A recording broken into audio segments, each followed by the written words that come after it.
बहुत साल पहले अंग देश में एक राजा राज्य करता था। उस राजा के पास एक बहुत सुंदर तालाब था जिसमें बहुत सारी मछलियां थीं। राजा ने उन मछलियों को देखभाल के लिए एक मछुआरे को रखा था। उस मछुआरे का स्वभाव अच्छा था। उसने राजा के सभी आदेशों का पालन किया करता। राजा को जब मछली खाने की इच्छा होता वह मछुआरे से अपनी पसंद की मछली मंगवाते। मछुआरा हर बार उनके लिए बहुत ही अच्छा मछली लाया करता।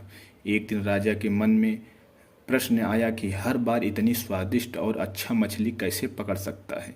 फिर एक दिन राजा को अपने गुप्तचरों से पता चला कि मछुआरा मछली पकड़ना नहीं जानता, फिर भी वह राजा के लिए मछली लाया करता।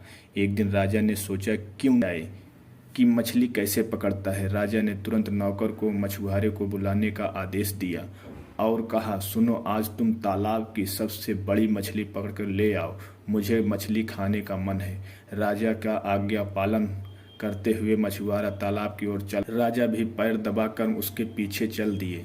जैसे ही मछुआरा तालाब के पास पहुंचा, उसने एक मंत्र पढ़ा और तालाब की सबसे बड़ी मछली उसके पैरों के पास आकर गिरी। तब मछुआरे ने तालाब से प्रणाम किया, महल की ओर चल दिया। राजा पीछे से चुपके से सब देख रहा था। यह नज़ारा देखकर उन्हें बड़ा आश्चर्य हुआ। फिर वह भी अपने महल की ओर चल दिए। एक दिन राजा ने मौका देखकर मछुआरे से उसके मछली पकड़ने की विधि के बारे में पूछा। राजा ने कहा, तुम कौन सा मंत्र जानते हो जिसके बोलने से मछली तुम्हारे पास आ जाती है? कृपया मुझे भी वह मंत्र सिखाओ। राजा की बात सुनकर मछुआरा हैरान रह गया। उसने कहा, ठीक है राजन, मैं आपको सिखा दूंगा। इसके बाद राजा बहुत खुश हुआ। उसकी खुशी का ठिकाना ना रहा। वह यह बात सबको बताना चाहता था। एक दिन अपने मौका देखकर अपने दरबार में सभी लोगों को मंत्र के बारे में बताया। राजा की बात सुनकर सभी को बहुत आश्चर्य हुआ और पूछा गया, उन्हें इस मंत्र के बारे में किसने बताया? इस पर राजा ने कहा, बहुत समय पहले उनकी मुलाकात एक बड़े ऋषि से हुआ था।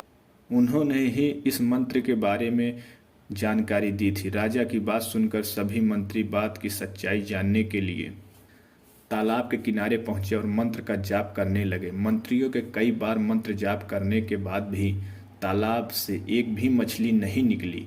इस कारण राजा को सभी मंत्रियों के सामने बहुत लज्जित होना पड़ा। इसके बाद मछुआरे पर गुस्सा होने लगा और उसने सजा देने का आदेश दिया। तभी अचानक से आवाज आई, सुन राजन, तालाब से एक मछली नहीं निकली, यह मछुआरे की गलती नहीं, यह आपकी गलती है। आपने गुरु को गुरु के रूप में स्वीकार नहीं किया, जिसने आपको यह मंत्र सिखाया, इसीलिए तालाब में से मछलियां नहीं निकली। यदि अपना गुरु मान लिया होता तो ऐसा ना होता। तालाब की बात सुनकर राजा को अपनी गलती का एहसास हुआ। उन्होंने तुरंत मछुआरे से माफ़ी मांगी और उसे अपना गुरु मान लिया। उसके बाद मंत्र काम करने लगा और राजा भी खुश हुआ। दोस्तों, इस कहानी से हमें सीख मिलती है कि व्यक्ति को कभी झूठ नहीं बोलना चाहिए और न ही अपने गुरु का अपमान करना चाहिए।